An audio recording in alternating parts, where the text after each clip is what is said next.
बाबा, हं? आज येताना बासुंदी घेऊन या ना. अगं, कालच आपण आईचा वाढदिवस होता म्हणून आणली होती ना. ऐकलं, हं. गोकुळची बासुंदी पुन्हा खावीशी वाटतेय. खरं सांगू, मलाही खावीशी वाटतीये. पुन्हा पुन्हा खावीशी वाटणारी गोकुळ बासुंदी. या वास्तूला भेट देऊन कृतार्थ झालो, मंत्री हसन मुश्रीफ. लंडनमध्ये उच्च शिक्षणासाठी राहिलेल्या भारतरत्न डॉक्टर बाबासाहेब आंबेडकर यांच्या वास्तव्याने लंडन हाऊस ही वास्तू पुनीत पावन झाली आहे. लंडन हाऊसला भेट हा आयुष्यातील सर्वात मोठा आनंदाचा दिवस असून या वास्तूला भेट देऊन कृतार्थ झालो असे प्रतिपादन मंत्री हसन मुश्रीफ यांनी केले. लंडन हाऊसला भेट दिल्यानंतर ते बोलत होते. मंत्री हसन मुश्रीफ पुढे म्हणाले, ज्यावेळी भारतरत्न डॉक्टर बाबासाहेब आंबेडकर लंडन स्कूलमध्ये शिकायला होते त्यावेळी ते या घरांमध्ये वास्तव्यासाठी होते. डॉक्टर बाबासाहेब आंबेडकर यांनी पदवी प्राप्त केली, मात्र पुढचं शिक्षण घेणं त्यांना अवघड झालं होतं. एका गरीब कुटुंबात जन्मलेला व्यक्ती पदवीधर होऊ शकतो हे ऐकून राजर्षी छत्रपती शाहू महाराजांना फार मोठा आनंद झाला होता.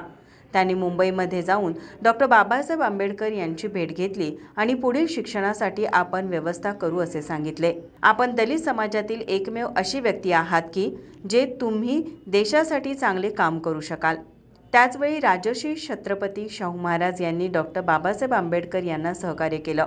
त्यानंतर डॉक्टर बाबासाहेब आंबेडकर लंडनला आले आणि त्यांनी आपले शिक्षण पूर्ण केले व बार ॲक्ट लॉ ही पदवी घेतली.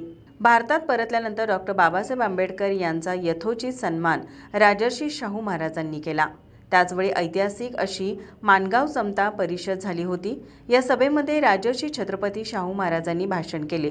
त्यावेळी ते म्हणाले, मी जरी राजा असलो तरी तुम्हा समस्त बहिष्कृत समाजाचा नेता डॉक्टर बाबासाहेब आंबेडकर होते.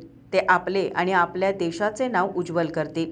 ज्यावेळी देशाला स्वातंत्र्य मिळालेले नव्हते, भारतीय राज्यघटना लिहिलेली नव्हती, अशा परिस्थितीत राजर्षी शाहू महाराजांनी डॉक्टर बाबासाहेब आंबेडकर यांचा द्रष्टेपणा आणि ही व्यक्ती काय करू शकते हे ओळखलं होतं, असंही ते म्हणाले. यावेळी माजी आमदार के.पी. पाटील, गोकुळ दूध संघाचे संचालक युवराज पाटील, बँकेचे उपाध्यक्ष माजी आमदार राजूबाबा आवळे, आमदार डॉक्टर राजेंद्र पाटील यड्रावकर, माजी खासदार संजयदादा मंडलिक, माजी आमदार राजेश पाटील, एवा पाटील, प्रताप उर्फ भैया माने, बाबासाहेब पाटील असुर्लेकर, संतोष पाटील, रणजितसिंह पाटील, सुधीर देसाई, रणवीरसिंग गायकवाड, विजयसिंह माने, राजेश पाटील, माजी संचालक आसिफ फरास, युवराज गवळी, श्रुतिका काटकर, स्मिता गवळी आदी प्रमुख उपस्थित होते. माझा महाराष्ट्र न्यूज, कोल्हापूर.